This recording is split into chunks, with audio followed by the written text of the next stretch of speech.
तो गाइस इस सीरीज़ की अगली कड़ी में है हमारे पास में लैंग्वेज कॉम्पिटेंसी। तो चलिए शुरू करते हैं। तो पार्ट 6 में हमारे पास में है लैंग्वेज कॉम्पिटेंसी टेस्ट और उसका पहला क्वेश्चन है हमारा इंग्लिश का कि choose the option in which the following sentence has been changed into passive. ठीक है, his attitude vexes me sometimes.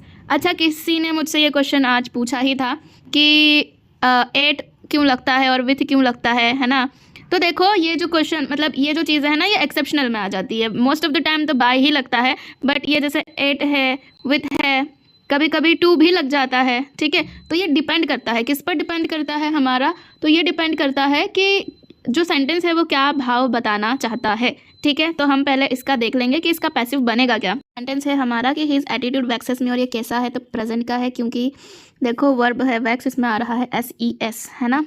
Waxes का मतलब होता है अनोइंग, अनॉय करना मतलब किसी को परेशान करना, चिढ़ाना, चिढ़ मचवाना किसी के अंदर से आप रिएक्शन निकलवा रहे हो है ना।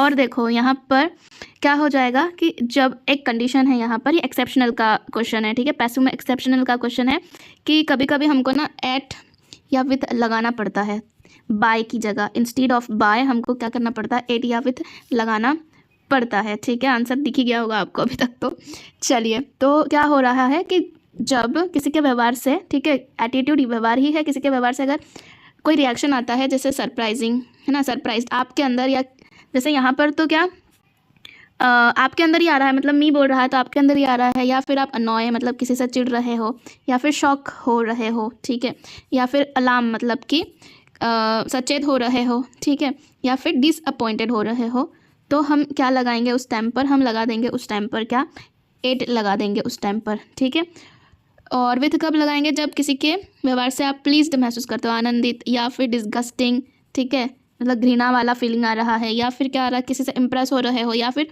सेटिस्फाई हो रहे हो, तब हम क्या लगा देंगे, तब हम लगा देंगे क्या, विथ लगा देंगे कि इम्प्रेस्ड विथ, ठीक है, प्लीज्ड विथ, डिस्गस्टेड विथ, इस तरीके से। ठीक है, आ रही है बात समझ में। तो इसका सेंटेंस कैसा बनेगा, तो मी का बन जाएगा क्या, आई एम, क्योंकि ये हमारा सिंपल प्रेजेंट में है तो हमारा सिंपल प्रेजेंट में इज एम आर लग जाता है, हेल्पिंग वर्ब, फिर लग जाएगा V3, तो वैक्स का क्या हो जाएगा, वैक्स्ड। ठीक है, बनना तो कायदे से ऐसा ही चाहिए था है ना, वैक्स्ड, पर यहाँ पर देखो है क्या, I am vaxxed at his attitude, तो समटाइम्स कहाँ गया। तो ये भी एक तरीके से इसको भी हम कंसिडर कर सकते थे आंसर। ठीक है, कि I am vaxxed at his attitude, but उन्होंने कंसिडर किया है क्या, सी वाले को, कि उन्होंने समटाइम्स को क्या कर दिया, बीच में ले आए, तो उनके हिसाब से आंसर ये होना चाहिए था। बट इसका अगर हम बनाने जाते तो सही से बनता कि I am vaxxed at his attitude. ठीक है, अरे मतलब ये जो बी वाला है ना, इसके आगे क्या लग जाता, समटाइम्स लग जाता, तो ये सेंटेंस जो है क्या हो जाता, करेक्ट हो जाता। बट यहाँ पर एग्जाम वालों ने सी वाला कंसीडर किया है, तो हम सी वाले को लेकर चलेंगे। ठीक है, आप गूगल करके देख लेना बस कि इसका पैसिव क्या बनेगा। ठीक है, चलिए आगे बढ़ेंगे कि fill in the blank in the following sentence with the help of given option. ये आपको टेंस का क्वेश्चन है, टेंस से है ये। ठीक है, तो बोल रहे हैं कि the train was about to leave, कि ट्रेन स्टेशन छोड़ने ही वाली थी, छूटी नहीं है अभी, छोड़ने ही वाली थी। व्हेन वी डैश देयर, कि जब हम क्या हुआ है, पहुँचे। तो यहाँ पर ये जो सेंटेंस है ये कैसा है, पास्ट का है। तो देखो पास्ट में वुड रीच हम कब लगाएंगे, जब वो कैसा हो, कंडीशनल हो। ठीक है, जब कंडीशनल सेंटेंस होता है तब हम वुड का प्रयोग करते हैं, तो ये तो होगा नहीं। हैव रीच्ड का प्रयोग हम कब करेंगे, जब वो कैसा हो, प्रेजेंट में हो, तो प्रेजेंट में भी नहीं होगा ये। ठीक है, उसके बाद है हैड रीच्ड, तो हैड रीच्ड क्यों नहीं आया यहाँ पर, तो देखो एक एक्शन अभी मतलब चालू में ही थी और दूसरी एक्शन हो गई है, इसके लिए हमको क्या लगाना पड़ेगा, हमको लगाना पड़ेगा क्या, रीच्ड लगाना पड़ेगा। हैड रीच्ड इसलिए नहीं आएगा क्योंकि ये क्या शो करेगा कि एक जो एक्शन है वो क्या हो चुका था, ऑलरेडी ख़त्म हो चुका था, फिर जाके दूसरी एक्शन जो है वो हुई है ना। यहाँ पर दोनों एक्शन ही अभी मतलब हुई है, मतलब एक के बाद एक ही हुई है। ठीक है, तो इसलिए हम यहाँ पर क्या लगा देंगे, रीच्ड लगा देंगे। ठीक है, और हमारा आंसर हो जाएगा बी वाला। नेक्स्ट है, यह है हमारा सब्जेक्ट वर्ब एग्रीमेंट का। ठीक है, तो Nitin as well as his friend Ramesh dash coming, क्या हो जाएगा, आर लग जाएगा कि वर लग जाएगा कि हैव बिन लग जाएगा कि इज लग जाएगा। तो देखो हैव बिन तो आना ही नहीं है यहाँ पर है ना, क्योंकि यहाँ कमिंग आ रहा है, तो अगर ये V3 में होता तो हम सोचते एक बार। उसके बाद है वर्ब मतलब ये तो चल ही प्रेजेंट में रहा है तो वर्ब भी नहीं आएगा, ठीक है। बचा क्या, आर और इज बच रहा है। तो देखो होता क्या है ना कि जब as well as, along with, together ऐसे वर्ड जब आते हैं ना तो हम जो पहला सब्जेक्ट होता है उसको लेकर चलते हैं, उसके हिसाब से हम क्या लगाते हैं, हमारी हेल्पिंग वर्ब लगाते हैं। तो नितिन यहाँ पर सिंगुलर है तो हमारा क्या लग जाएगा, इज लग जाएगा यहाँ पर, ठीक है। तो आंसर हमारा क्या हो जाएगा यहाँ पर, डी वाला आंसर हम ले लेंगे। वो खुद ही बोल रहा है as well as, along with, together with, जैसे वर्ड से अगर दो सब्जेक्ट कनेक्टेड रहेंगे तो जो फर्स्ट सब्जेक्ट होगा उसके अनुसार हम क्या करेंगे, हमारा हेल्पिंग वर्ब लगाएंगे, ठीक है। नेक्स्ट है टुडे, ये भी सब्जेक्ट वर्ब एग्रीमेंट का है कि टुडे आज जो आम आदमी है उसकी ज़रूरत क्या है, ब्रेड एंड बटर। यहाँ पर ब्रेड एंड बटर जो है वो क्या है, एक सिंगुलर ऑब्जेक्ट शो कर रहा है, एक सिंगुलर थिंग शो कर रहा है, तो इसीलिए हम यहाँ पर क्या लगा देंगे, इज लगा देंगे, ठीक है। हमारा आंसर हो जाएगा क्या, डी वाला। चलिए हाँ, अगर जैसे एक सेंटेंस है कि bread and butter are sold here, समझ रहे हो, bread and butter are sold here, यहाँ पर सेपरेट की बात हो रही है। ब्रेड अलग बिकता है, सॉरी बटर अलग बिकता है और ब्रेड अलग बिकता है। पर जब हम दोनों को क्या कर दे, दोनों को अगर हम कंबाइन ले ले तब जाके हम क्या लगाएंगे, इज लगाएंगे, ठीक है। आ रही है बात समझ में। चलिए नेक्स्ट देखेंगे कि Mrs Kamal is dash principle of this school. देखो वैसे तो यहाँ पर द आना चाहिए था और इंटरनेट भी द ही कहता है, बहुत सारे लोग द ही कहते हैं, बट इन्होंने यहाँ पर क्या किया कि नो आर्टिकल कर दिया कि Mrs Kamal is principle of this school, ये बोल के कि जब स्कूल, चर्च, टेम्पल प्राइमरी उद्देश्य हो तो आर्टिकल यहाँ पर प्रयोग नहीं होता है, ठीक है।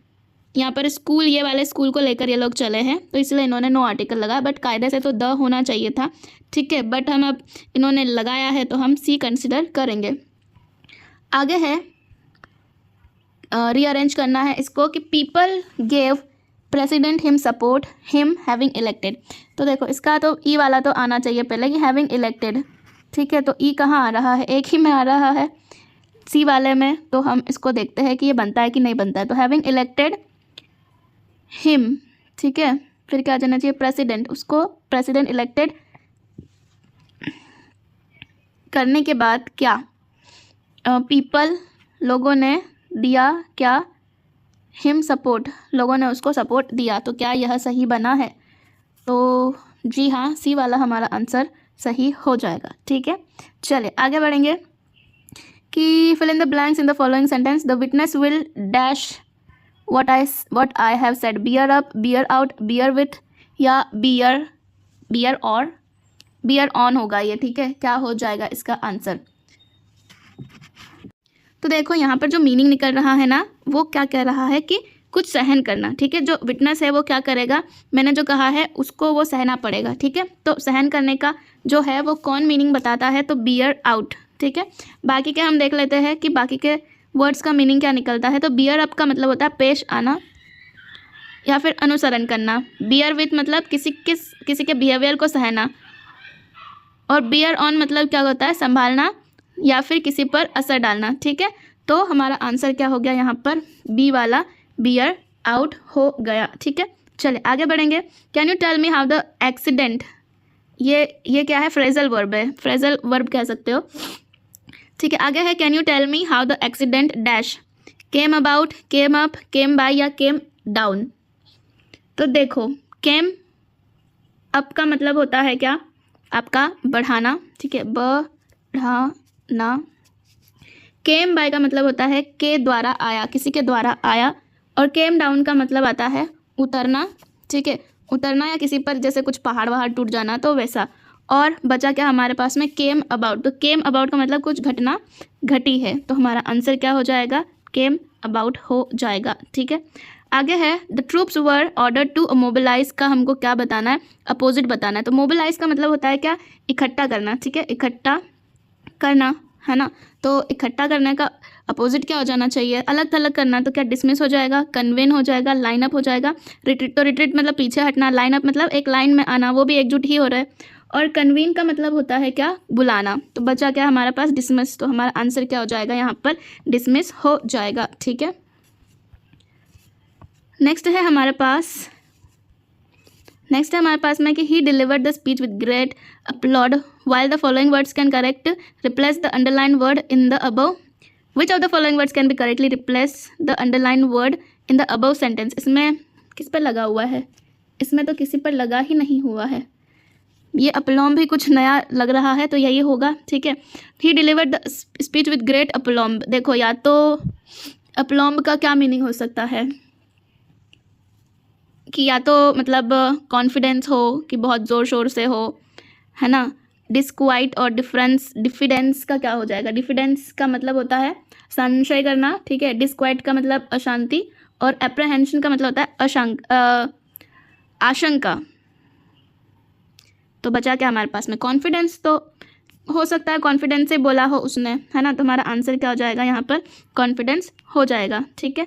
तो यहाँ पर हमारे क्या आंसर, हाँ यहाँ पर हमारे इंग्लिश के क्वेश्चंस भी ख़त्म होते हैं, बचे हिंदी के, तो वो मैं आपको नेक्स्ट वीडियो में प्रोवाइड करवा दूँगी, ठीक है।